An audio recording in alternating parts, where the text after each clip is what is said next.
Question your purpose, question your decisions. Was it worth it?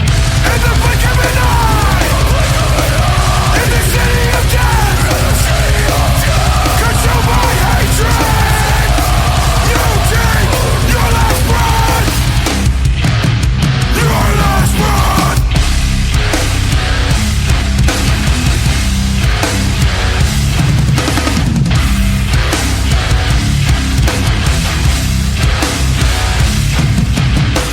I'm at peace and war, and in hell at home.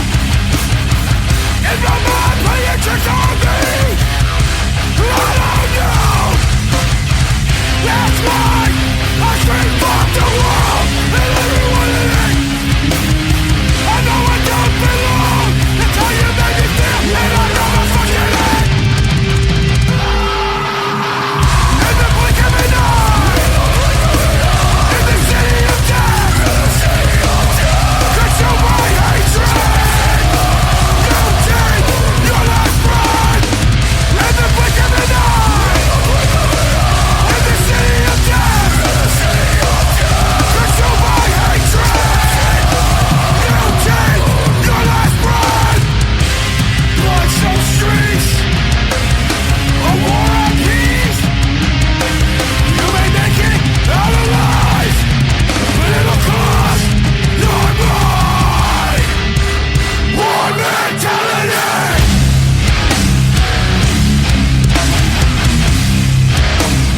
War mentality.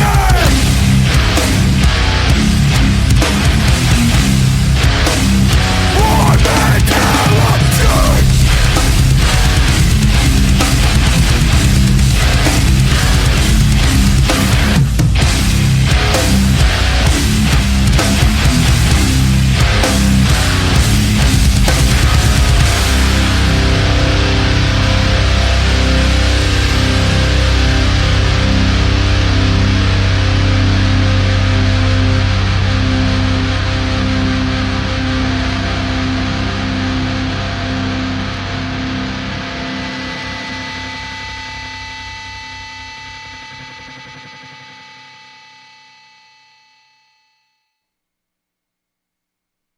That's it. You just got to hear it finally. Escalation of Force. That song was called Death Letter. And it's hard as fuck. So, Terry and I recorded this podcast a couple weeks ago. He's been waiting on the masters, and he is very happy with it. We're happy with it. I'm happy. I heard the other version he had, and I loved it just as much, but this new one, it's just a little more, crispier and cleaner. It sounds really, really, really good.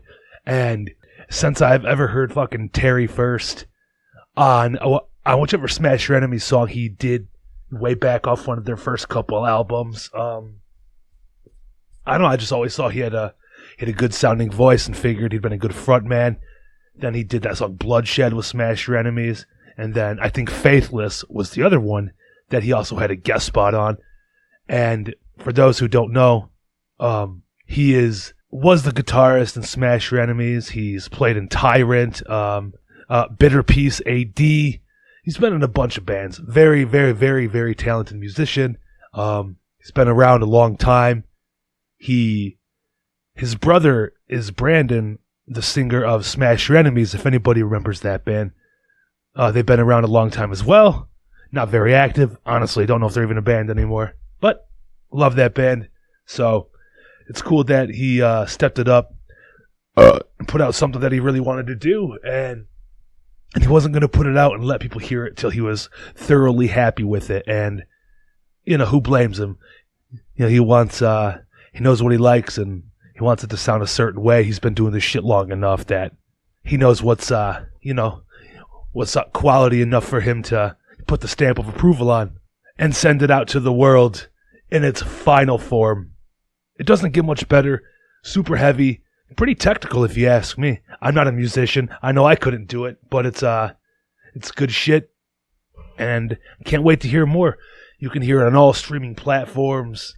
It's everywhere. Listen to it over and over and over again. Learn the words. Sooner or later, they're going to have a show. I can't wait for that to happen. They will fit right in with what's going on in the scene right now. all veterans of the scene. Everybody in the band is, so always welcome with open arms, and happy to hear some new music coming from people. And that's all it really takes to keep this shit going. People and innovation. I'm not gonna rant this time and tell you all the upcoming shows and shit like that. There's so much fucking going on. So many shows. You could go on Instagram, go on Edgeman shows, go to the Sanctuary, go the DHC network. Anybody, you can find the list anywhere. On Instagram or fucking Facebook, I'm friends with the guy Damien Dissonance, and he posted probably every show from now to fucking May on his page, and there's so many double and triple booked weekends all over the state, southeastern Michigan, all the way up to Grand Rapids. I'm surprised it's still going as strong as it is, and it's still building momentum, getting better and better for us. And it's awesome to see so many new bands: Lyuda, Contained, Hard Count, obviously Escalation of Force. Who just had their first show? Stop at Nothing. We talk about it in this episode. It was a great show, great first show for them guys. So shout out to Kenny and Nick and Lyric and Joe and all those people. And fucking Jake on the drums. Good times, good people. Everyone's stepping up. But the question is, why aren't you stepping up? Huh? Why aren't you stepping up? No, talking shit. Yeah, eventually maybe I might get a band going myself here. You never know. It'll be fun times. I'd love to sing for a band, love to front a band. It'd be fucking awesome. I'd be completely nervous, to be honest, but I think once you do it once or twice, it's probably the same shit, right? Like, I can sit here in my basement and talk all fucking day, and I don't have to look at anybody. If I was standing up on a stage in between songs and you got 20 to 100 people fucking staring at you, waiting for you to say something interesting, that'd be a different story. But maybe I'll take on that challenge eventually. If you're lucky enough, it'd be a good time. So I'll cut this short. Do your part. Maybe share the podcast. Go back and listen to Escalation of Force 100 or 200 more times before the week is up. We need them in that Detroit hardcore algorithm. They got to fit right in, Once you get out of your playlist, it just starts playing random ass music. You want them playing so everybody can hear it. That's what it takes. So once again, go follow them if you haven't. Escalation of Force. Thanks again, TJ, for jumping on here. And be on the lookout, because they already got new shit written, and they want to start doing shows. So once they get a good solid set going, we'll put them in front of the right people and, make sure the world knows the Escalation of Force is about to take over. For the second time. So Tom, the first time we tried recording online, but you had worse internet than Jeremy. Yeah, I don't know how that worked, but No. Good times. I'm excited that you found the time to come down here. It took a little half a day, and now we're going to do a proper podcast with, we got to pump up the new band coming out, yeah, Escalation absolutely. of Force. It's going to be fun. I'm looking forward to it. There'll be a song on the beginning of this that people had just heard. So, are you happy with everything you got going on right now and the sounds that are being produced? Yeah, it's dope. The first two songs that are getting released were written by myself and Mike Moynihan sitting in a room together because I couldn't find anybody to play guitar for a band that I was going to sing in. So I'm pretty pumped on them, but also looking forward to the next stuff because it's not, it's not me. It's our actual guitar players we have now. Yeah. So. Yeah. You have a little input from other people who, you invited to join you in the band, and here obviously you have to trust their abilities as musicians, to make the right sounds. And Yeah, absolutely. And I'm pretty picky anyway. Like, but I know the guys, so it's like it's easy to communicate it without being like I guess like offensive. You know what I mean? You can kind of just say what you want, and it's like, yeah, dude, I get it.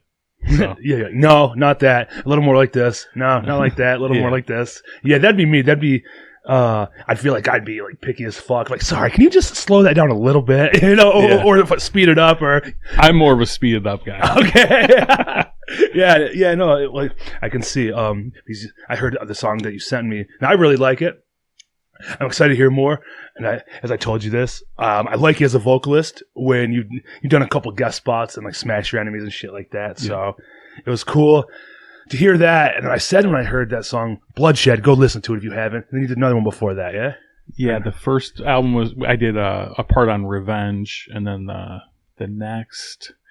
EP, I did one on the song that was written about my son, 4413, and then the Bloodshed one. And then they wrote an EP after I left, the Genocide EP that I did. I think it's on Faithless. They did a video for it. Yeah. You guys are on like a porch or something, I think. Yeah. Damn, I forgot about it. To be honest, like it's like not that the album fell flat. It's just like there wasn't much activity after that dropped. And it sucked because the one before that was the same thing. It was like we recorded in July, and then I left the band, and then they did the CD release show in October with King at the Sanctuary. Mm-hmm. And then I think they played a couple shows after that, and then it was pandemic. So it's like... Oh, yeah? Yeah. Yeah, that's how it was. And then they already had some shit written, and then they did that album release show. Did you play that show? Or No, I went up there to Parts and Labor, and then I did that part that I did on that new song. And, yeah. That was a good fucking show. It was fun. It sold out. That was the first time I seen like a sold out like Parts and Labor. Was it sold out? Yeah. God damn. Yeah. I mean, it's only I think 100 people can fit in there. So like the 5 bands, maybe 75 paid. Yeah, but still, dude, like it was packed the other night. That fucking D Block show. I was just gonna say that fucking when I saw that flyer, I'm like, my God, I hope they still have shows there after this. Yeah, look, from what I heard, Justin, the owner, was extremely happy with the turnout. He's fucking been booking shows forever, so for him to allow it and understand what the possibilities are, you know, is kind of like, so there's been shows like hardcore shows there before, but like nothing to that level. And like D-Block played like 2 years ago there, but they have grown so much since. Yeah, they're huge. And then to have like Vigilante and Enemy of God's last show, it was that only adds to one hell of a night, man. It was so crazy. And, you know, hopefully it can just happen more there because it's a good spot, nice tight venue. It was easy to book there. Justin's cool and very flexible, and so it's I was like, when I saw it, I was like, that place is a dope venue. There's another place down on Allen Road. I forget the name of it, but it was like some bar. Simon's After Dark. Dude, that place is dark. I think that's what it says, right? It does, yeah. Yeah, dude. So I'm like, dude, both of those venues are sick. Like, aren't they pretty close too, right? Yeah. Fairly close. Yeah, dude. They're on the same fucking road, I believe, on Allen Road. Yeah. Yeah, I don't know. He's a little bit down the road. I forgot about that fucking place. There hasn't been much activity. I don't even know if it's that bar still anymore. Because a few hardcore shows I went, they weren't too crazy, but I liked the venue. Yeah, it was like, you know, smaller and just, you know, it makes sense when your band's not drawing fucking 100 people, you know? Yeah. Well, I mean, like a small venue, you pack in 50 people, it looks like an insane event, and all that energy's contained into one small area, and you know, nowhere to run. And I see, like, last night they announced something about the Modern Exchange possibly coming back. Apparently, I've been trying to fucking fight for information since I seen that last night. I haven't really found out much, but somebody who's in the band, this band, Dead Wrong, they're local. Is it Terry? Yeah. Okay, yeah, I don't know if you knew him or not. Yeah. Okay, yeah. Well, he knows who's like trying to take it over. It's going to be like a resale shop in the front as it was then. Yeah. But I think for more like games and collectibles and shit. And they're going to try, they're jumping through hoops right now, like trying to get it all set up like to where they can possibly have shows again. That's not 100%. They're just like dealing with like the city and shit like that. As far as I'm aware, I don't know. but I'm trying to get as much information as possible, bring that fucking place back into a more positive light. Everybody has such a negative image because it was a horrible place. It's like the downriver Vatican. It's like, that's the spot, dude. Yeah, dude. Yeah, it was. And I was glad I fucking bring hardcore back to downriver. It's fucking right down the street from me. Yeah, for sure. So some people are like, that'll be stupid. I'm like, no, you have the wrong idea. Like, everyone's a lot more mature now, and we can control that place the way it should have been, because it was just a fucking cesspool of violence and underage drinking and drugs, and and I was the number one suspect, so sorry, like, for sure. So Doug, the owner, he just didn't have the right people, or he didn't care about I don't know what his deal was. Like, how did he allow such fucking chaos? He just seemed like a very passive person. Besides just carrying that bear mace on certain shows. He's like, fuck, I'm fed up, dude. I'm fucking carrying the bear mace. Yeah, man. You let everybody know this fucking shit's about to go down if you don't stop. And he did. Oh, yeah. He never had a problem fucking pulling that fire hydrant. Yeah. God damn it. This shit was wild. Plenty of nights, I got hit with mace. So it is what it is. Yeah. And I don't think it would even be like that anymore. It's just a different time. Obviously gonna be a different owner. I would do my very best to make that shit last as long as possible, especially it's in like a neighborhood, basically. Like, if I'm like suburbs, dude, like there's houses on either side, you just walk down the street a little, and I can't imagine, like, so the people seeing that right now are like, oh fuck no. All the people who live by it, god damn it, not again. Exactly. But like I said, with the right people running shit, that'd be really cool to see it come back. Yeah, for sure. And just have those shows. I mean, you can pack probably 200, 300 people in that place. Yeah. As far as I remember, it's pretty fucking big. Yeah, it's like definitely a considerable size. Yeah. For a hardcore band to draw there. Yeah. Mm-hmm. And if they're open to that idea, I'll do whatever I can to make shit happen there. Yeah, for sure. It'd be fun. Who cares about the Modern Exchange? We're here for Escalation of Force, baby. I don't know. Let me see. This is your band. As we talked last time, we went over like your history of like how you got into shows and shit. Do you just want to give a quick rundown of how you got into hardcore and some of your first like favorite fucking like shows that you went to early on? Yeah, like I mean, my dad growing up was like always blaring like Ozzy and Metallica, which I still love, probably more than any hardcore band. But beyond that, I think like the first band that I heard that I was just like, like growing up like playing Tony Hawk and stuff like that or playing those like snowboarding games on fucking PlayStation. You hear like Dave Mirra, BMX and stuff, like you hear like punk songs, but I was like, oh, this shit's like kind of cool, but it never like stuck with me. Never was I like, this is my shit. And then I heard Hatebreed and I was like, for probably 15 years, dude, it was just like nothing else mattered. I mean, I like Terror, you know what I mean? But like Hatebreed's like the band for me. So I don't know. As far as like favorite shows that I've gone to, I don't know. I got favorite shows I played though. You know what I mean? Yeah. What's some of your favorite shows that you played? Probably like Smash Your Enemies. The Jamboree. I'm not sure if it was the first or second time we played it, but our drummer was late, so we had our buddy Kevin fill in for half the set until our drummer showed up. It was just pretty crazy set. And then the Tyrant one, we played this show at like a Warsaw Arena in, what was it, Cincinnati? Yeah, it was like a wrestling show. So there's like a wrestling match and then a band, and then a wrestling match and then a band.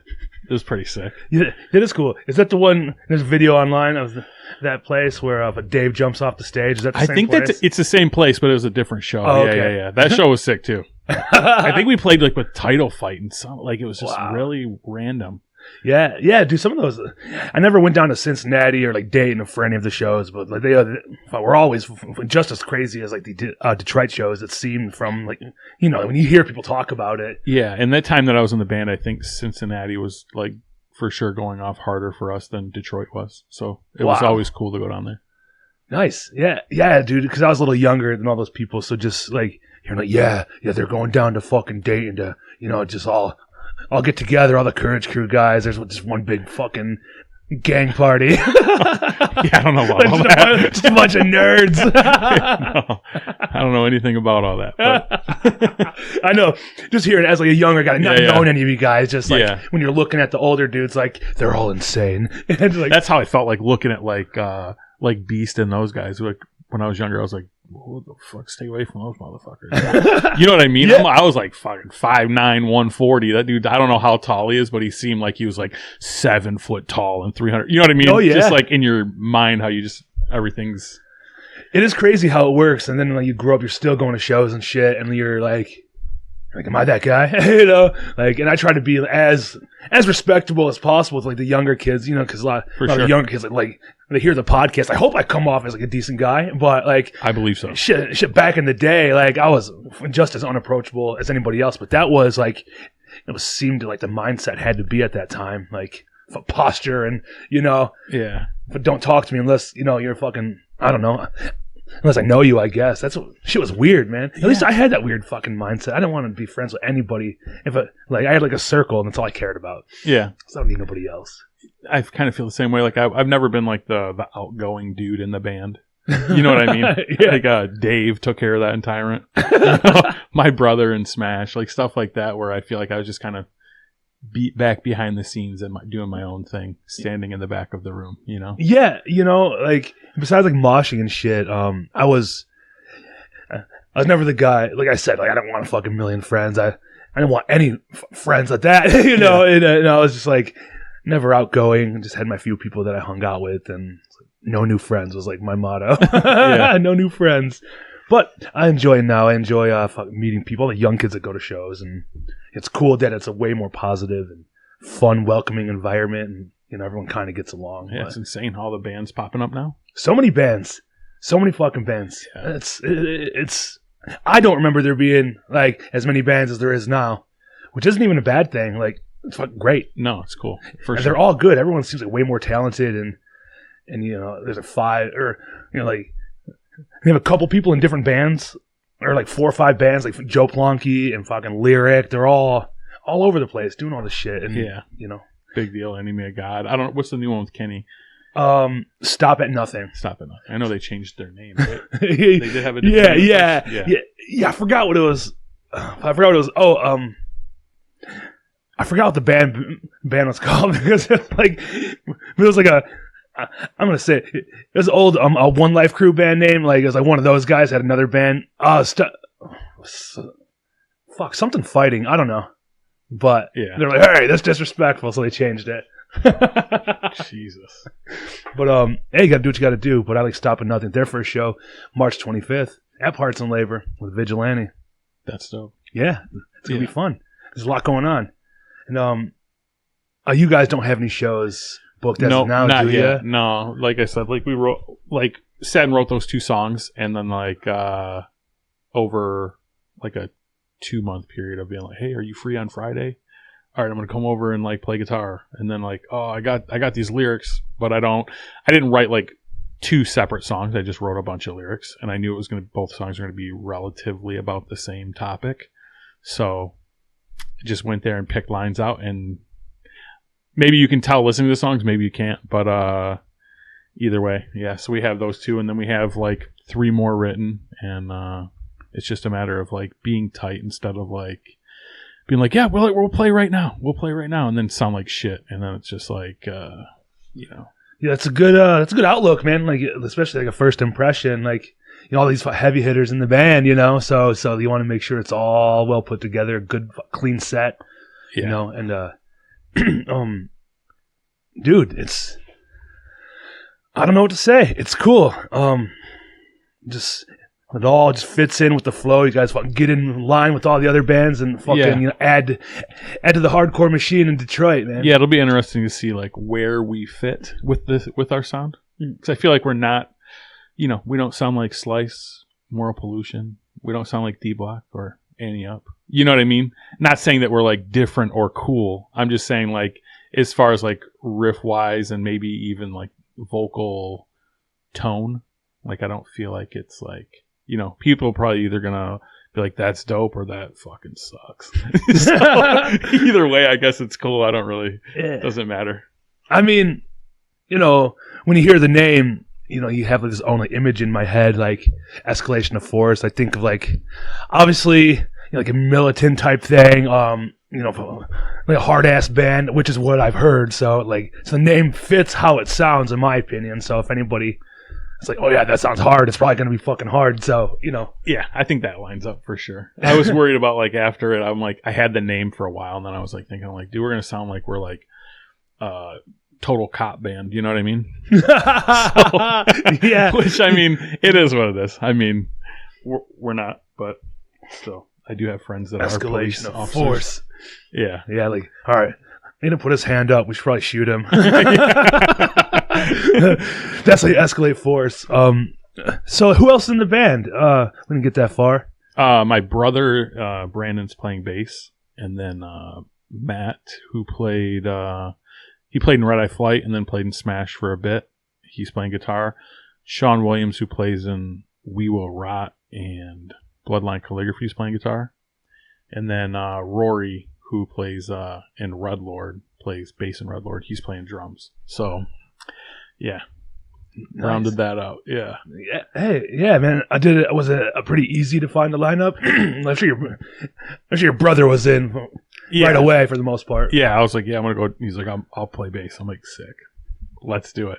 And then my buddy Matt, he'd like come over and watch UFC or whatever, and I'd be like, yeah, doing this band, dude, whatever. And I like send him the demo of the first song, the one you've heard. And he's like, oh, I'll play. I'm like, sick. Like, let's go. And then I asked Sean, who I asked before, to like write me some like songs I can sing on. And finally, when I sent him one, he's like, cool, I'll do it. You know what I mean? So yeah, maybe man. it just showed, maybe you just need to see a little initiative on my part to be into it. Yeah. yeah. That's like, dude, I'm so ready to fucking start my own band now. Like, I don't play instruments, so for me to like pick out some people and be like, this is what I want.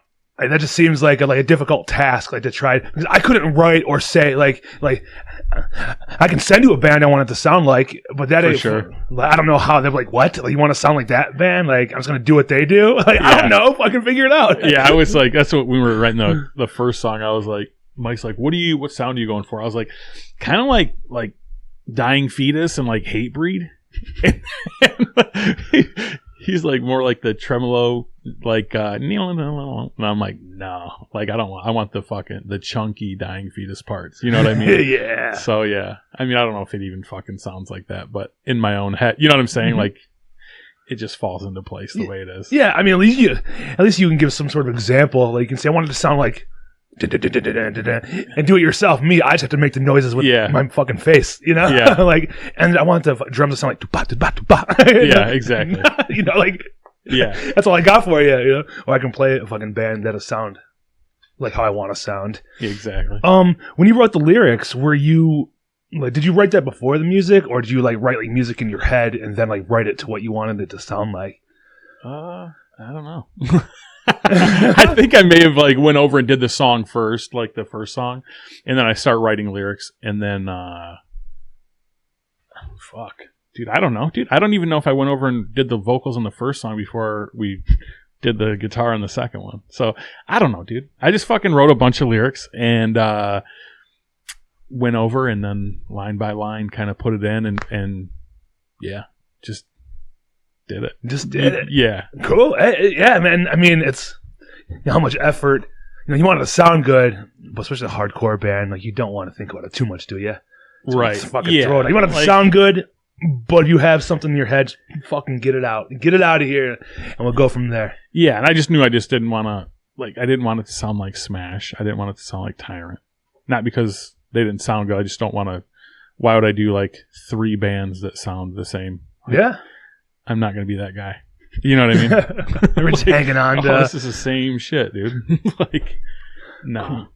Well, I mean, obviously the band Escalation of Force with the name, and anybody knows you were in the military. So that's, it's cool. Like, that, I don't even know where I was going with that.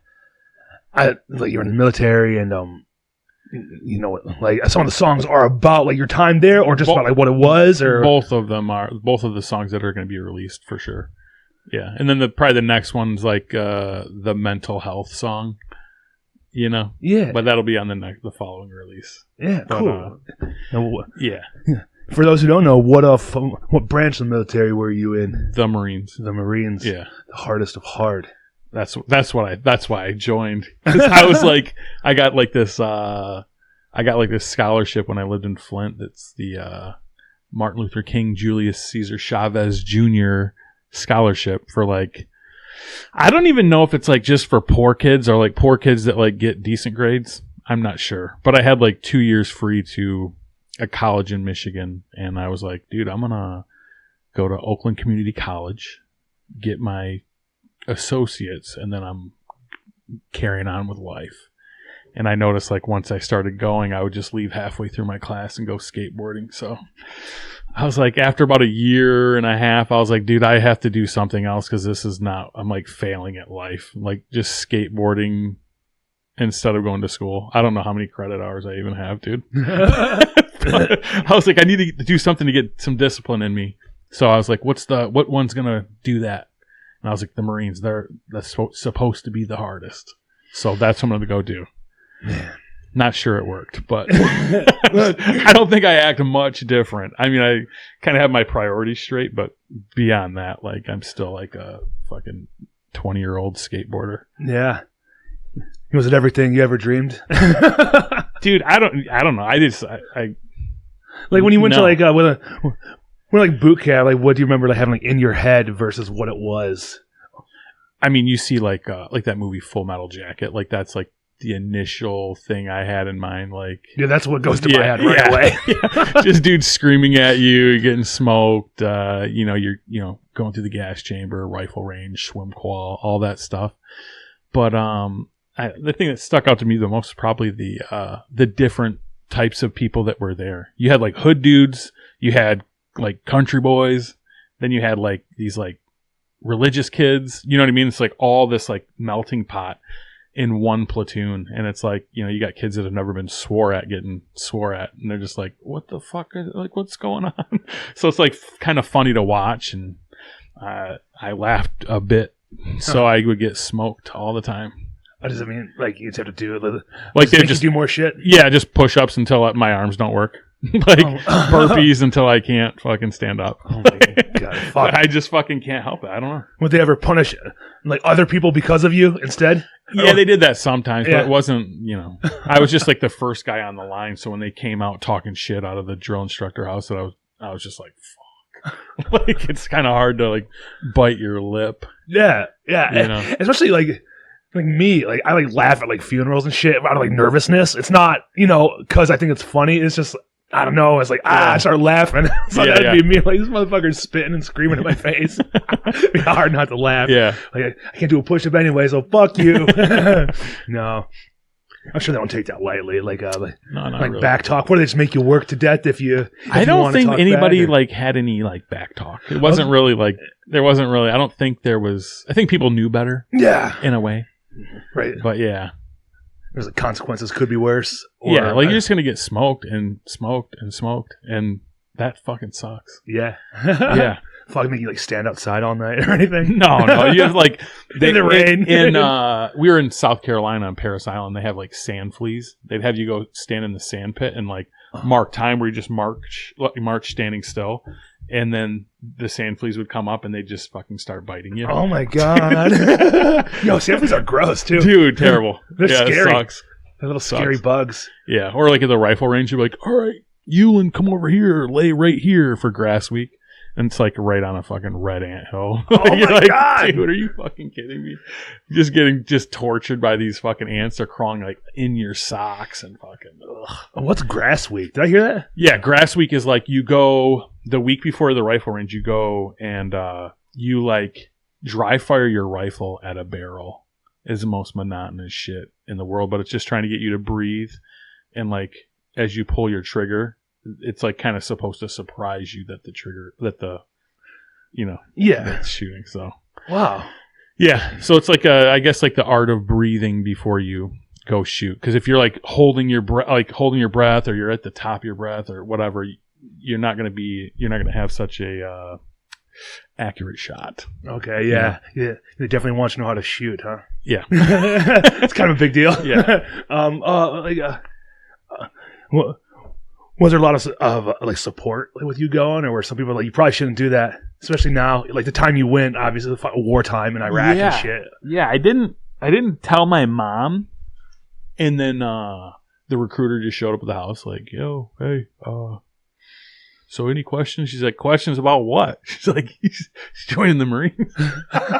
Sorry, Mom. Yeah, and then my dad, he my family are like Navy, like heavy Navy. And I was like, first of all, like that's not like, I don't think that's where I'm going to get disciplined in the Navy. Not to be whatever. But, and then they wear those like white bell-bottom pants. I'm like, dude, I'm fucking never be seen dead wearing that shit. The stupid hat. Yeah, in my own offense to the other branches. No offense. You look gay. No, yeah, that's crazy. And especially, obviously, knowing the time you went, did you think you're going to be picked to go overseas and I thought there was like a good fight? I thought there was a chance, but dude, as soon as I showed up to my unit, they're like, Eulin? I'm like, here. They're like, you're going to Iraq. I'm like, what the fuck? I'm like, I don't even know you guys' names. You know what I mean? Damn. So then they like the more they told me, the more I was like, I'm fucking dead, dude. There's no way I'm coming home. They're like, you're going to Fallujah. I'm like, fuck, dude, I've seen this shit on CNN, dude.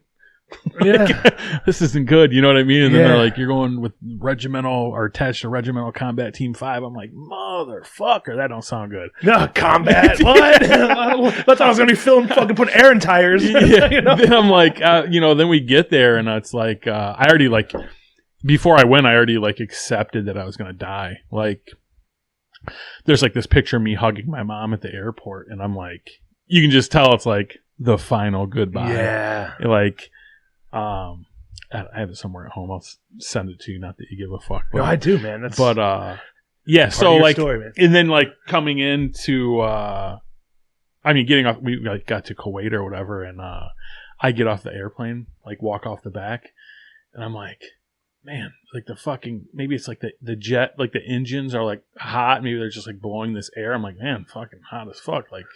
And I walk even further. I'm like, still hot as fuck. Like, what the fuck is going on, dude? Dude, it is so fucking hot.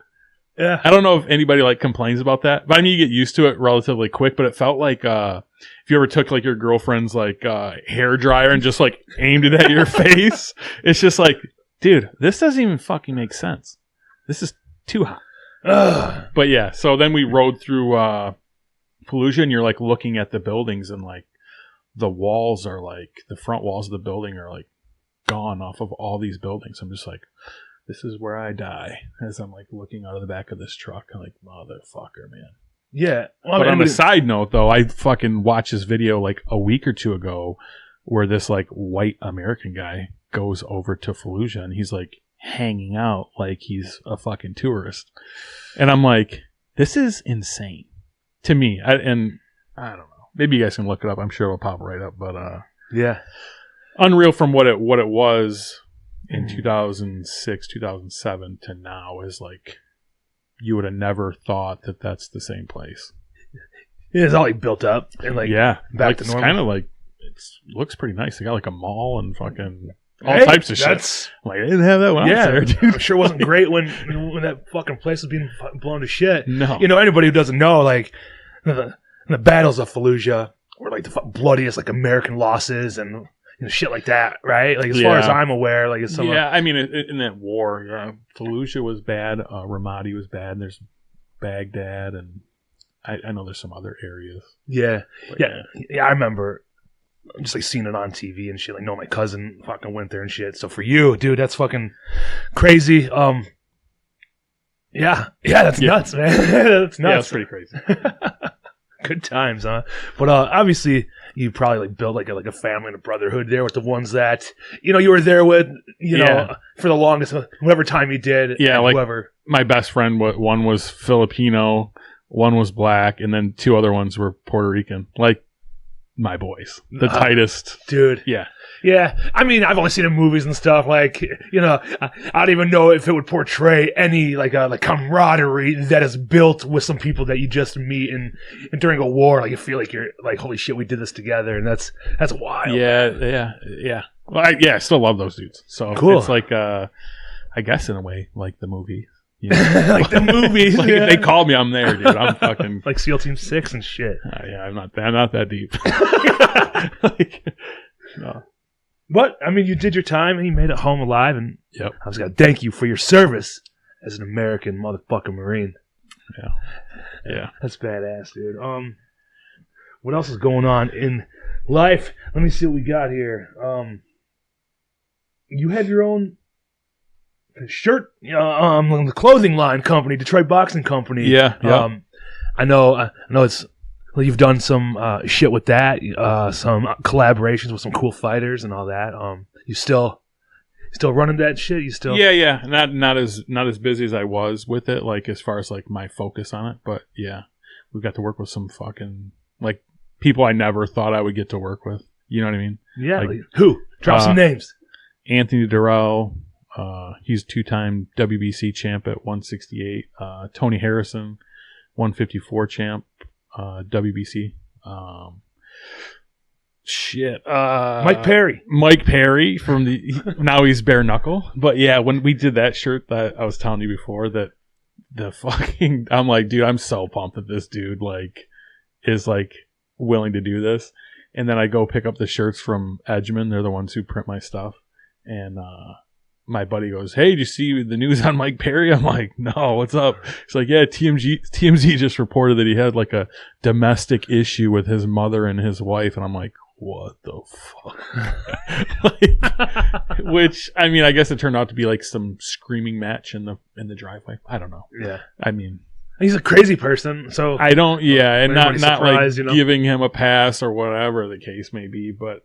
Yeah, I think everyone knows he's fucking a madman. Yeah, he's punched in the head a billion times, so obviously beating people up at restaurants, fucking all types of shit. Yeah, he doesn't give a fuck, man. He's always entertaining when he's in the UFC, and now for him to be doing like bare knuckle whoops, for him to be even doing bare knuckle makes it even more like relative to his style, and like he's a fucking insane person. I love him. Yeah, yeah, I love the bare knuckle shit. It's they got some good people in there, man, and so it's cool to see a lot of the old UFC fighters and.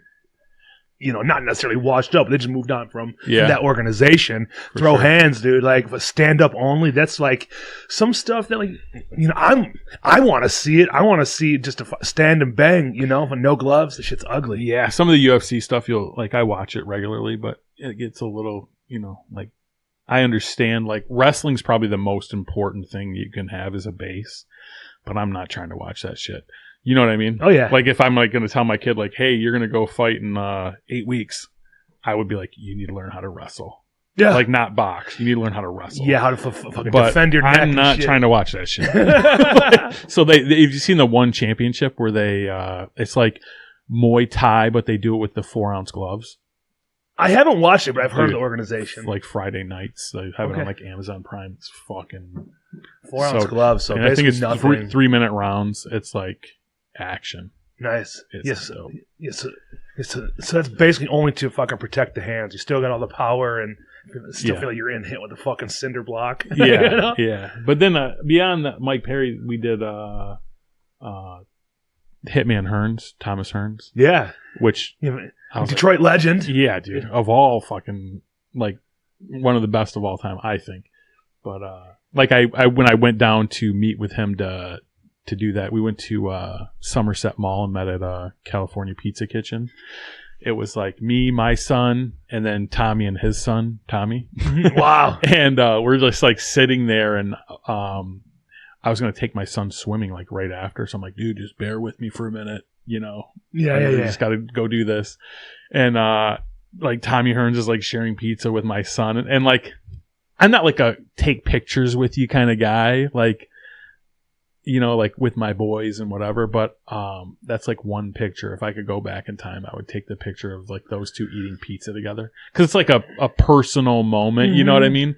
But also might ruin the moment. So I don't know. Either way, no, like, that's cool, man. Especially if somebody like obviously you love boxing and to be a fucking legend on his own, not just from Detroit, but as good of a fighter as he was. It's crazy to sit there and have a meal with somebody of that caliber. Yeah, it was insane. Then we left, and my son thought his son was the guy that I was meeting. I'm like, no, not even close. Yeah, that's funny. I know like Tommy Hearns has been, he was a fucking madman. Like he was like addicted to drugs and shit for a while. No, I don't think Tommy so. Hearns, maybe I'm thinking of another Tommy, somebody from Detroit as a boxer. Somebody I know was in the same room as an old Detroit boxer that was fucking smoking crack. Jesus. Yeah, this was like, I don't think it was him. No, 15 years ago. No, not him. Okay, not Tommy Hearns. Somebody else then. But not Tommy. I think the only issue he had he went bankrupt, I think. And in the articles you read online is because he was like trying to help out everybody with the money he made. You know what I mean? Oh yeah, he which kind of helping family. Yeah, he's like still to this day like the nicest guy. Dude, that's awesome. Yeah, for sure. That's crazy. And then he's like, "Yeah, I'll do a shirt with you." Yeah, I was like, "Fuck." Fuck. How old is he? I think he's like 60, 66 maybe. Yeah. Yeah. Yeah. Fuck. Do you ever go to like boxing matches or anything? I know there's a lot. Yeah, I went this past March. I went up to Vegas to watch Caleb Plant and David Benavidez. Nice. Yeah, it was pretty dope at the MGM.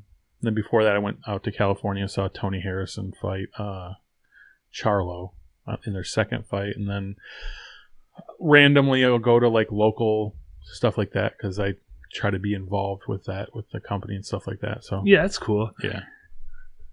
What do you think of like those two brothers, those two blonde fucks? Logan and Jake. Yeah. They're obviously decent fucking fighters, but for them to be fighting all these other guys, do you think it's showing their talent, or are they just fighting washed up people? I mean, dude, they're smart as fuck. Let's just be honest. If you can do that and make that amount of money, regardless of whatever, but like, I know Jake Paul has like legit trainers. You know what I mean? He's not like just like hanging out like punching the pads with some random guy. Like, I know he's got Jillian Love, who's from Detroit, who's a pro boxer. I think he's like 18-2 or something like that. Like, he's a legit boxer. And then I think I don't want to throw out the wrong name, but I know he had another trainer that was like legitimate, a former heavyweight champ, I'm pretty sure. But yeah, they're doing their thing, dude. And if people are buying it, why not do it? You know what I mean? Yeah, man. It's cool to see it. Like, it was sad to see Anderson Silva, not put on his best performance. Yeah, he's also 47 years old. I know. But it was like, I really just want somebody to just knock him the fuck out. Beat the brakes on both those fucking probably be guys. the most viral video ever. Like, oh man. Like, I was surprised, damn, I can't think of his name. One of those fucking old black UFC guys who got knocked the fuck out by Jake Paul. I forgot who. Tyron Woodley? Yeah. I thought for sure he was going to win for some reason. I had it in my head. Yeah. But he's a big dude, though. Yeah. Like, he's not a fucking small guy. Tyrone. That's what that fucking asshole calls him. Yeah. Yeah, that dude's like, I think Tyron Woodley's like 5'9". You know what I mean? Like, and I think Jake Paul's like 6'2", maybe? Yeah. And fucking 15 or 16 years younger. Yeah. Like, yeah. I mean, it'd be cool to see just one of them just get knocked the fuck out. It hasn't happened. So. No. Yeah. I don't know. I don't know who that. I mean, Mike Perry would be the fight, I think. Ooh, that'd be sick. Yeah. For sure. I would love it. But I wonder if anybody really cares about boxing. I do. And yeah, I mean, it's tough, yeah. I mean, I don't know, like, as far as, like, pay-per-view numbers, you're not going to sell much unless you're a huge name, Yeah, no, but I don't pay for any pay-per-views. Yeah. When people come over, I'll buy them, but other than that, I'll, like, stream it on my phone. Yeah. When people come over, you don't want to fucking glitch. Yeah, glitch, and you got to refresh it. Yeah, that happens almost every time. Yeah. I'm like, we'll just watch on the bit, fucking put my phone, fucking do whatever. And then in the middle of, like, the second round, like, the main fight just shuts off. Yeah. I'm like, there's no link. going back. We're trying, like, 7 links later, trying to get it to work. Yeah, just drop the $80. Like, fuck. That's it, man. But, coming back to, after the pandemic and stuff, like a lot of people were going to shows and others you kind of held back. All the shows you've been to from recently, are you surprised at like the crowd, how big the shows have been, or does it excite you to see how it's thriving right now? Yeah, I went to that 2023, that New Year's Day at Sanctuary. Oh yeah, 10 for 10. Yeah, 10 for 10. I was like, holy fuck! Like 10 sold out. Local bands, and it's fucking packed. Everyone's having a good time. I don't know that I saw any fights. I doubt it. Yeah, I sat there and watched like Enemy of God from the side over there, Under the Knife, Moral Pollution. But yeah, that was fucking dope. I was like, this is sick. I need to get my shit together and like actually kind of jump back in, because like after I quit Smash after the Become Death, like recording that EP, and then before that was like that Cold as Life thing, and I was just like, dude, man, fuck this, dude. I don't think I touched my guitar for like, I don't know, 4 years. Damn. Yeah, I was just like, man, fuck that shit. Who gives a fuck? And then I like dove in on the boxing company thing, and then now I'm like, all right, dude, I need to fucking get this out of me. You know what I mean? So the fact that it's like doing so well is fucking incredible to me, because I don't think I've ever seen it like this since I've started going to shows. Yeah, I don't think so either. Yeah, I don't think which so is either. awesome.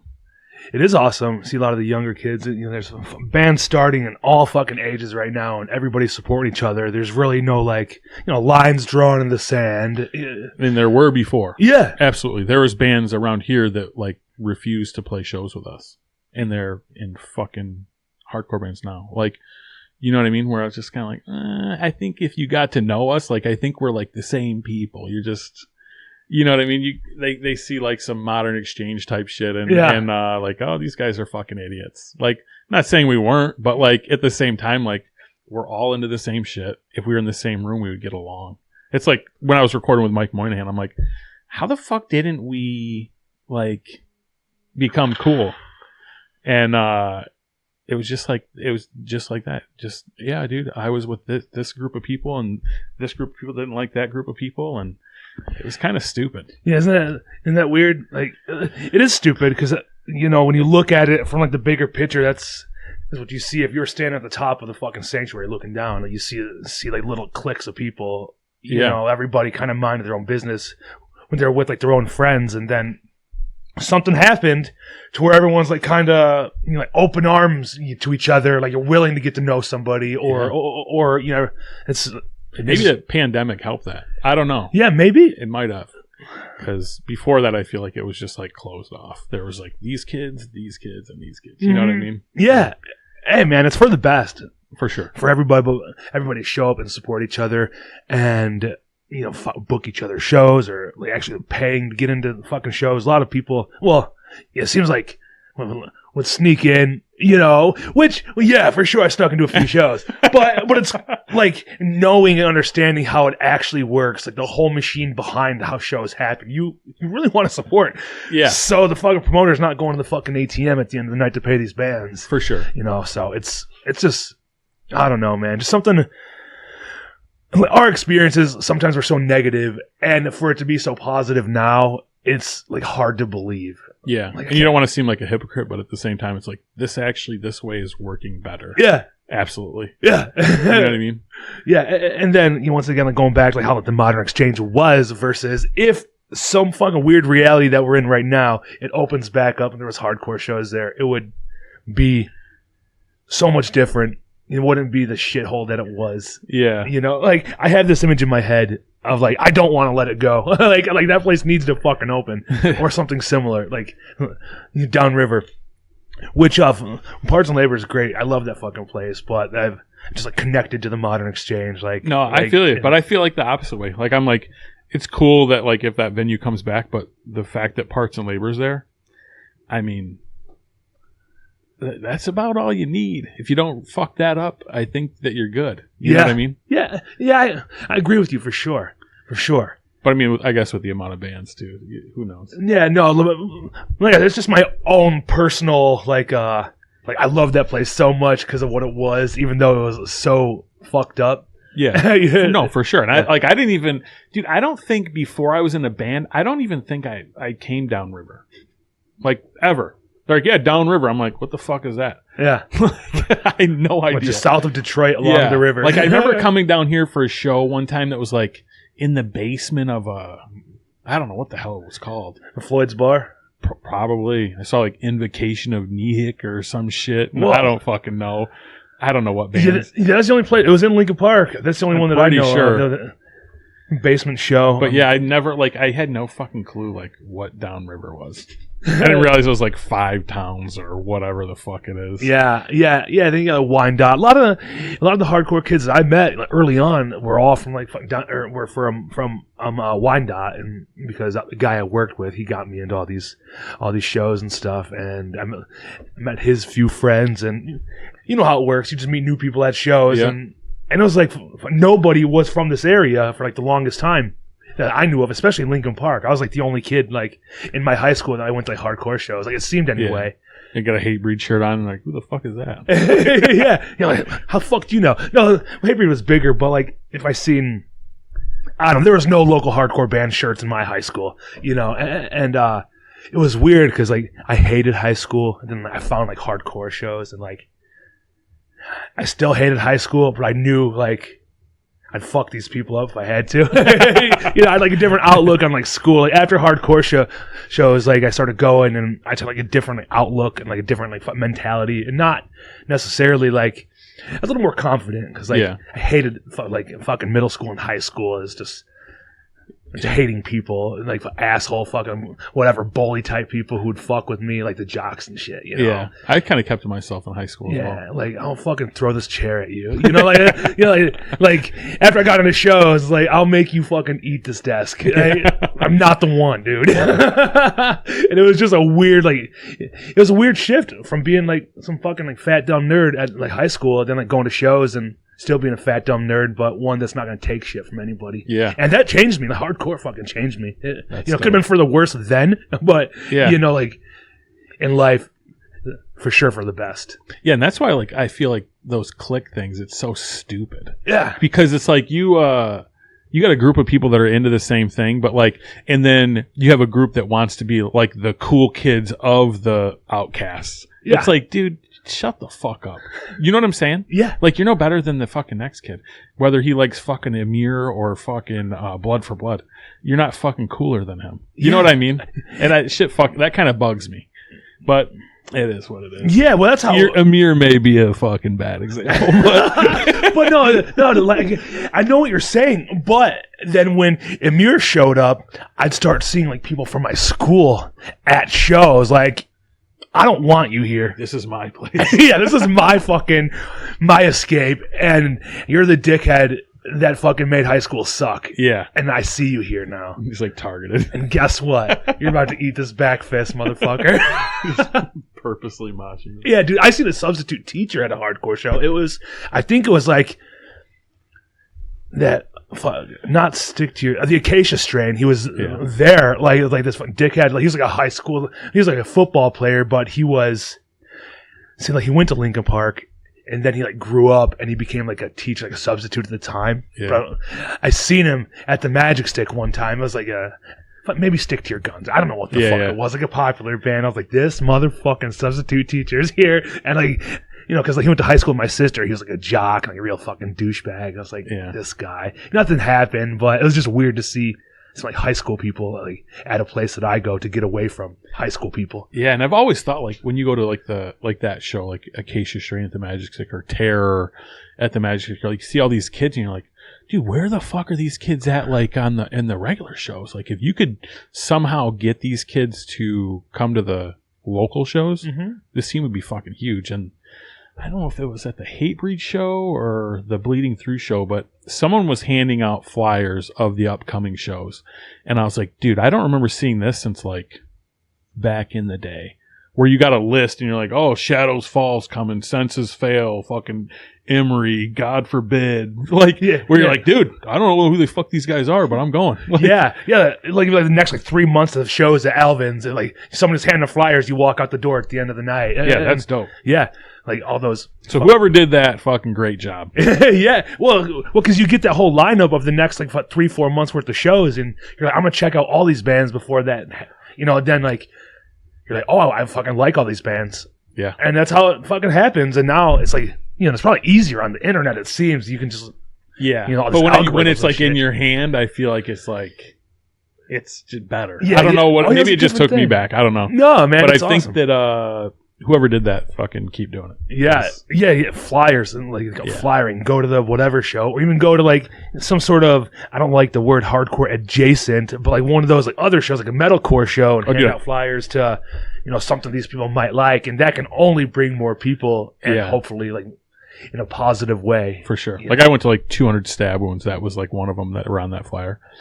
Dude, has to be the hardest band out right now. They are hard as fuck, but then like I have a limit of how far I go towards like whatever death, whatever the fuck, like death Yeah. metal. Is it death metal? I don't know. I believe so. I don't know what the fuck else. It's not deathcore. Yeah. So I'll say death metal. Yeah. Yeah, but no, when you hear it, and yeah, I have seen them and like Sanguisugabog and shit like that. Yeah. I can tolerate it, but there's some stuff I'm like, absolutely not. Like, Yeah. that is just fucking way too far away from me. Did so you came in through like punk, I'm assuming? Yeah. That Yeah, all lines up then. Yeah, like Dropkick Murphys, the Casualties, like Sick of It All. I didn't know they were a hardcore band until like way later. I had no idea. I get it too. Yeah, I understand that. I'm like thinking like, dude, fucking all these bands are dope. And they aren't even in the same genre. You know what I mean? Yeah. So I get it. Well, same with Hatebreed. I had no idea for the longest time, like how they started and where they came from. I didn't know for the longest time. I seen Hatebreed at like Harpo's, like Agnostic Front, and I didn't know who they were. I knew who Hatebreed was, but it's like Agnostic Front. Like, oh, this shit. There's so much history that you have to learn if you care enough. Yeah, for sure. And it's fucking cool. Like, Speaking of that, I have a question. I don't mean to put you on the spot, No. but I was talking to somebody like a month ago about Mount Rushmore of Detroit hardcore. woo. And I'll go first to give you a second if you want. yeah, go ahead. So it's four, right? 4. Okay. Yeah. So John from Negative Approach, right? Yeah. That's probably the front. Is that George Washington? Then I would go Lenny, Jeff from Cole's Life, and then my fourth one is Jay from Suicide Machine's Hellmouth. And I believe he played guitar in Cole's Life too. Yeah. So at one point. that's my 4. Wow, man. That's interesting because but when you look at it, when you look at the history and all the shit all those guys have done, God damn it, dude. Like, it's hard to pick anybody else because those are like the forefathers of. I agree. One of the people I talked to was John, and I think he had Candace in his. On his. Interesting. Yeah. See, I'm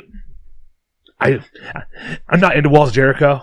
So I thought they were dope back then, and I still think they're fucking crushing. But I don't think they're bad. Hell of a show, great fucking show. I don't know. I like seeing them at Alvin's and stuff. Maybe I have a thing when bands get too big. Like I kind of like, I'm done with you because you fucking like you're big now. But so that could be it. But I never had a problem with the music or anything. I don't know what my deal is with. and they're all cool people. Yeah, For sure. Yeah. Mike Hasty, Well, Chris Rawson was in. Rawson, Aaron Ruby. Aaron Ruby, Yeah. Fuck. I didn't know the drummer that well, Dustin, the one that was recently in the band. Oh, okay. But yeah, back to my Mount Rushmore, man. You really can't fucking change it up because honestly, with obviously John Brandon, like he started the whole shit around here, without fucking Negative Approach and you could argue, you can say anything before that, even Alice Cooper and Iggy and the Stooges, shit like that. But for it to be considered like hardcore punk, there wasn't much before Negative Approach, right? And then just a few years later, because I think a Negative Approach was like 81, 82, 84, and 88, Mattress Rats, and then fucking the original Cold as Life, 88, 89, all the way up until the mid-90s, which Earth Mover comes into play. Yeah. That was one of the other biggest bands around here, and it was different sound, different energy, different hardcore kids showed up at that time. Like the suburban hardcore kids, and like and the fucking militant straight edge hardcore kids. Like that it wasn't really around. Further reach. Yeah, exactly. And then, you find Suicide Machines. Jay. What the fuck's his last? What's his last name? Yeah, Navarro. How can I forget that? One of my favorite bands ever. And so Suicide Machines. Yeah, Suicide Machines. Yeah. All because Tony Hawk.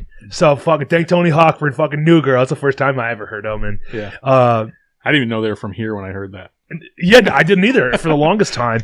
And it's because those are, you can arguably say, just because those were like the biggest bands to come out of here, but they all have their own place in adding, to the hardcore and punk scene, and changing it for the best or for the worst, or just, I don't know, bringing different people into it. Because, I don't know, you think of like 88, 89, 90, all of like the early Cold as Life shit, and Pitbull and Hating, like, those were all like, scary, like fucking like punk rock, like fucking Poor Kids, I guess. I don't know, I don't know, but like Earth Mover, like that crowd, it will, like, you'd argue and say it's more like suburban, cleaner, straight edge kids, like, whatever the fuck, maybe like grew up different, not such like hard times at home, like growing up, like regular. Yeah. I don't know how to explain it, but and then the shitty fucking crust punk kids come for Suicide Machines. It's weird. I never thought about that. It doesn't. God damn, I never thought about it. Yeah. But when you look at those four, that's so huge for the whole scene in general, like the entire hardcore scene, fucking globally. Yeah, pretty lucky to have those guys. Yeah, and like I'm not even a fan of Negative Approach. Okay, like I like, for me, I'm like I said, I came from like listening to metal, so like if it's not like decently produced, I'm not even fucking listening to it, dude. Like, they're dope live for sure, but like I'm not gonna ride in my car and listen to Negative but John is screaming. Yeah, like the recorder, I'm good. It's straight. It's dope that they're doing what they're doing and they're still active and fucking playing a ton of shows. That's sick. Yeah. Especially seeing them. I don't know how I've always missed them. They're fucking from Detroit, whatever. I should have seen them 1,000 times by now. But the first time was that Tied Down last year, seeing Negative Approach. I just never seen them. And honestly, it was cool to see them live, but it was just so loud and like it's crazy. John just I was like, which I think is so dope how he just brings the mic. Yeah, like each syllable he's moving the mic to his face. It's fucking hard. It's dope. Yeah, but like I said, like recording wise, obviously, how good is it going to sound in 80 whatever? Yeah, when you're a fucking punk band, you know what I mean? Yeah, dude. And they didn't. So it's no shade. I'm just saying. No, like, I get it. You have your own taste. It doesn't sound like the production of No More Tears, dude. All right. Yeah, definitely like shit recordings, but that's what it was, I guess. Yeah. And there's no new recordings. Like they fucking didn't record shit from like the 80s, I don't think, because he had Laughing Hyenas and his other band. I can't remember what it was, but like he moved on to fucking bigger things that like weren't even punk or hardcore, really, just for totally different music. That's like even like the Cold as Life album that they just like remixed and mastered or whatever. Yeah, Declination. Yeah, I was like, dude, what a change that was. That made it like I actually listen to it a lot now. Yeah. Before and I think that album, like, maybe not like lyrically, like as far as the lyrics go, but I mean, like his voice, the tones and stuff like that, harder. The riffs harder. Yeah, you know what I mean? Chuggy. Like, now it's like you can almost like you can legitimately compare the two and be like, oh, I like it for this or this. But before, I had it on my iPod or whatever, and I'm like, man, I don't know, man. It's tough to listen to. Yeah. The recording wasn't great, so now it sounds dope though. So I definitely stayed away from it for the longest time based on the recording alone. Mm-hmm. But like I listened to it on YouTube. I didn't have the CD or anything, but I was like, yeah, so I got the YouTube version of this. And I was like, fucking sit there. Those like the growls he would do like into different riffs, like, whoa. Yeah. Like, dude, those are so hard. Yeah. And then to hear that one fucking song, What It Was, that like ska song with the horn, dude. Yeah. That like I wish they fucking would have did that song at the Black Christmas, because they had all those other ska bands like playing upstairs. What is the one song that I was listening to yesterday? I'm just like the one that has like the blast beat in it. It's like the 8th track on Declination. I don't know. I can't go by a blast beat. Yeah. Well, either way, I was like, this song might be the hardest song they have. Once you remember, I'm gonna have to. Yeah, I mean, you have like Little from the World that's like hard, like lyrically and musically, and then you have like Born to Land Hard, which I think is hard all the way around. But then, if I had service, I would fucking tell you what song it was, dude. yeah. Welcome to my basement. That's why I gotta fucking plug my shit in when we. Oh, I think it's My Prayer, dude. So if any of those dudes listen to this, John or Matt, or even Jeff, I'm not sure, or Craig. I don't know who the drummer personally. Yeah, Jesse. Yeah, but yeah, play that song because that song beats ass. Yeah, it was cool to compare it. Like, so they did the one show in October, the whole reunion thing. And then they did the Black Christmas. It was cool because they didn't do the same. I was so afraid they were doing the same set. I was like, please don't do the same set because it's my personal favorites. You know, we're kind of not on the first set they did. I was like, damn. What's your favorite? Like, what one do you think? So what they didn't play was Ski Mask 45, and they also did not do the song about Ron Beauty. Our Promise. Yeah, Promise. But they played that at the Black Christmas, which I thought they were gonna play. And I was like, motherfucker, those are like my 2 favorite songs. Yeah. And they didn't play them. And obviously, fucking Terror Zone, duh. But they did do that the first time they did, not the second time. So, yeah, like everybody in that band's good to go. Like, I mean, Matt is like probably the best guitar player I ever played in a band with. Yeah. That dude is fucking. When I like played in Cold as Life for that brief moment, we played Motor City Fest. And he was, I don't know if he'll agree with this, but he was drinking too much. Like, I was like, I don't think this fucker's going to play this song, like the songs right, dude. Like, there's no fucking way. I'm like looking over there like, fuck. Like, kind of like not panicking, but like, this probably ain't going to be too good. And then he like fucking goes to sound check and plays a fucking Pantera solo flawlessly. And I was like, oh, we're straight, dude. We're good. We're worried about him. I was worried, and then he played a solo that I fucking couldn't play sober if I had 5 years to learn it.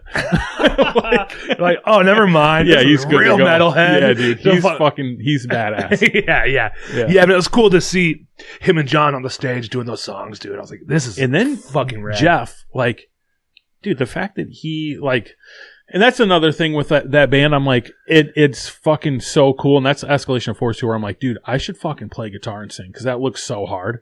But at the same time, I feel like it does take away from the live experience because he could be down there and fucking shoving the mic in people's mouths. You know what I mean? Like, like, I don't know. But dude, the fact that he plays guitar and he's fucking can sing and all that shit is dope. And the fact that, how long has it been since he played a show before that? This is with fucking Ramallah or Hating back in the early 2000s. A long time ago. Dude. Yeah. Over 15 years. Yeah. Just pick up the guitar and just, I'm fucking good, man. Yeah. God damn. Yeah, man. I mean, I know they were doing lots of fucking practices, like 3 times a week for like leading up like to 3 months prior. And, you know, but here and there in between. But I was like, holy shit, they're really putting their best foot forward. And for it to be the best show, you know, for them to come back to, because well, some people have their opinions, you know, they say, oh, it's a fucking money grab, blah, blah, blah. Like, yeah, not necessarily they are getting paid, obviously, but for them to put everything into it, 120% into the set, like, who fucking cares? Yeah, it wasn't like they, like I said, for sure getting paid a lot of money. Yeah. Without a doubt. But showing up to justify making the money is another thing. And it fucking sounded good. Yeah. Yeah, it's like, really good. Yeah. It was great. It's not like you're paying for something and you didn't get it. Yeah. You got it. You know, and in between, you know, the Cold as Life and the Hating set that they did, it was like an hour and 10 minutes total. Then like they were on stage fucking ripping, dude. Yeah. It's like there was no lower energy unless like maybe guitar was a little slower, but it was all high energy. You know, a couple of times Jeff, he did get off guitar and just sang. Shit, were you there? Did you go to that? Yeah, okay. I remember seeing you. It's Well, like I said before, I stand in the back. yeah. Or I was off to the side. Yeah. Like I didn't have like a backstage pass or anything. You know, I didn't get like a, Dude, it was cool though. Like that was like fucking such an experience, and all the hype leading up to it. And I think it was everything. It couldn't have been any better, especially with the lineup alone. You know, all the bands that were on that bill. I was so pumped to see Mind Force. Yeah. That was fucking like I love that band. But Yeah. anyway, yeah. Like every band fucking ripped. It was like great positive vibes the entire time, and everyone was like, "It's gonna be a fucking prison riot." Which, you know, I was down with it. You know, let's get crazy. But I saw a few people get knocked out, but that's like gonna happen. yeah, at yeah. With parts of that the- amount of people, like just a law of averages and how crazy people were going, it's bound to happen. Yeah. And it did. But shit, dude, if I could go back, I'd fucking do that whole show. Fucking every band that played, I would do the exact same thing again. Yeah. No, it was dope. Yeah. Yeah. Death Threat, freaking who else was there? Terror. Integrity? Was it? Yeah. I Integrity. thought like, dude, I think that band's like all right, you know? Integrity. But when I saw them that night, I'm like, dude, they might have been the fucking sickest band of the night. Yeah. I was like, holy fuck. Yeah, was it just like how they performed or Yeah. with the crowd? Just performance, like it was fucking sick. The songs ripped. Yeah. Live, you know what I mean? Like sometimes the recording doesn't translate to live, Mhm. and live doesn't translate to recording. You know what I mean? Yeah, I they feel do- like live it was just like holy fuck. And I don't know if there's any original dudes in the band because I don't follow them, but they fucking ripped. Yeah, I think just the singer Dwid. I don't know. Is he the Yeah. original guy from Integrity? I don't know. I think so. Like, see, I'm like, yeah, I don't care about Integrity at all. I didn't watch Yeah. that night. Yeah, dude. I played in bass and From Hell, and like they did that Misha song or whatever. Yeah. They're like, yeah, we're gonna cover this. I'm like, never heard it in my life, dude. Never heard it.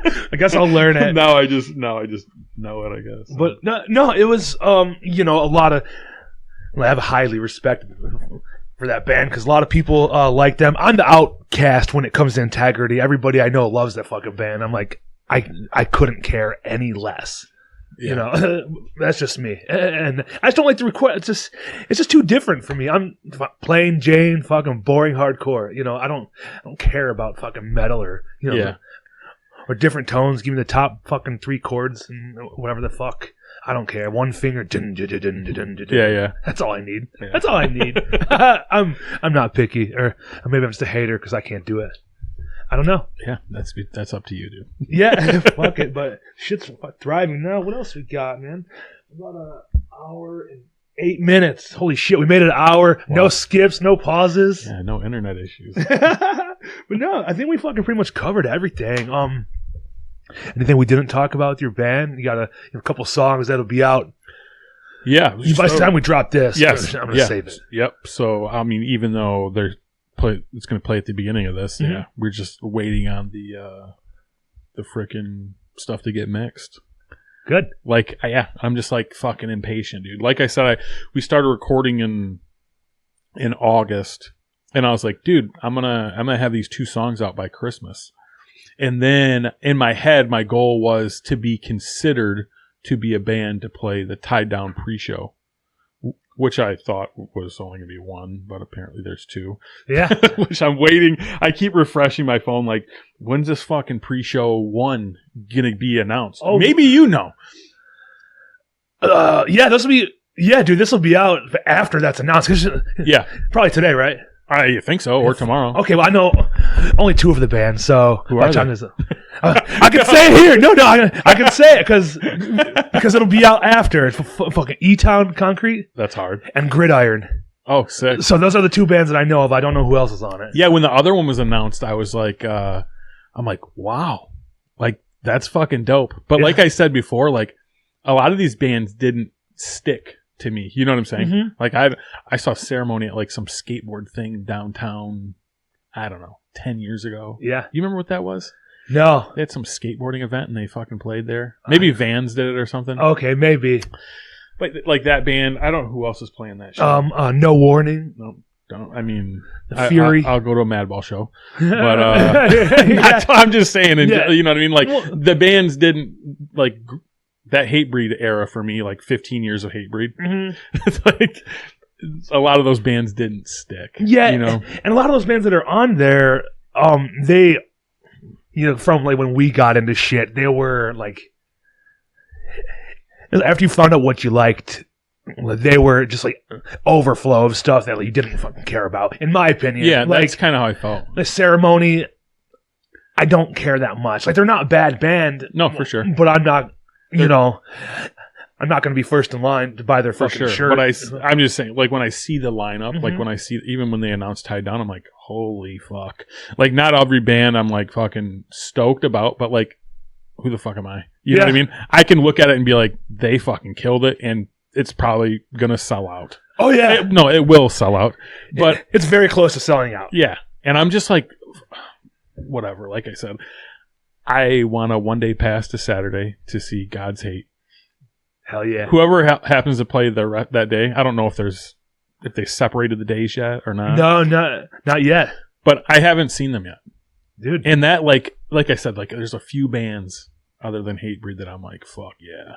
You got like Bitter End, Alpha and Omega, fucking God's Hate, the newest album, the 2021 or 2022 album. Yeah. The other stuff I didn't really care. I was number one in violence. Yeah, I'm like, fuck. Like, this shit like looks sweet. Like, I just wasn't into it with that last album. I'm like, they fucking killed it. Yeah. Dude, especially like Tied Down is so fucking cool. Like, if you're like a little closer to the front, you got to be up front. You got to feel that energy. Like, for God's Hate, it was like, it felt like as big as like a hardcore show can get without it being like an arena show. Feeling like you're at like, I don't know, some fucking weird, show. Like a fucking, just like how like grand the whole event is. Like, I never been to this as hardcore, so I don't know. Like, it was like a similar feeling, like with like the big stage and all the other people like on the stage, all the band's friends like standing on the side and like huge. Like, there was even like 3, 4, 5 people deep, like before the pit. Like, like, wow, it's crazy. Like, not an open like front of the stage. Everybody was singing along to God's Hate and fucking Trapped Under Ice. Like, it's like you had to like 4, 5, 6 people like, before you can even get to the stage. I was like, damn, this is wild. Like, all these people up front like are like willing to get jumped on. It's funny. It's like Scott Vogel's like perfect stage dive. I'm like, he can't tell people to move up because there's already fucking like 200 people in front of the stage. Yeah, that's fucking like, let's go. So for them to play this year, I don't want to hear him move up. Move up. There ain't nowhere to move up, motherfucker. That's like one of your favorite bands too. Still, it's like the surface bands of hardcore, are like my favorite bands. Yeah. It's like the first like your introduction. You're gonna hear about Terror. Yeah, and Hatebreed, fucking love it. And Mind Force. Those are like the ones that are gonna be still considered like this is your prerequisites. If you want to go any further, you have to understand this. Yeah. But even that Knock Loose is playing at the same venue, right? Yeah, in April, I believe. Dude, how maybe I just don't get it. I don't understand how they're so big. They're dope, but like they're not on the radio, dude. No. And they're drawing that many kids to play there. Yeah, I don't know how it happened either. I don't know, because I seen them, Terror open for them at the Magic Stick in like 2018 maybe. But they... I think the first time they came here, they played at the Sanctuary. I think it was the old Sanctuary, though. I don't know. But I know it was really small, and then they just exponentially grew. And then, I seen them at St. Andrews, which I hate that fucking place. I hate fucking St. Andrews so much. Just because the barricade. Yeah. I stand in the back, so I don't give a fuck. Yeah, and I seen them at the Magic Stick, and I think that's it. But it's just crazy. And now they're enormous. Yeah. They're enormous. So it's exciting. Yeah. It sucks to end on Knock Loose, but either way, I'm not saying like, dude, I don't know. And I'm not hating at all. I think it's fucking dope that they're huge, but I don't like understand like where are all these fucking kids hearing this band at? I don't know. Is it the labels pushing like more advertising for it, or is it just they're that fucking good that I don't know how it's crazy. I don't know. It's crazy because when Terror opens for them, you know, and even Rotting Out opened for them one time. I was like, what the fuck is going on right now? And Yeah. they're crushing it. So And good they're for heavy them. as fuck. They got a new shit dropping in April, I think, a new album. Yeah, so they just put a new song out like yesterday, the day okay, before. we'll see. We'll Blind see. Faith. I don't know. Like I said before, like if you get too big, I kind of fucking turn my head. Like I don't care anymore. Like fucking normal people going to shows and. Like I said, when I seen him at St. Andrews, it's like people are like fucking like push pitting. I was like, I just want to fucking kick their head off so bad. I don't mosh. I was just Well, you're gonna mosh. You're gonna mosh to your own band when you guys have your first show. I'll have to learn how first, and then Learn then how. I'll do it. Yeah. You see the smallest kid standing by the outside of the pit, and you just punch him right in the face. That's it. All right, bye. All right. See you.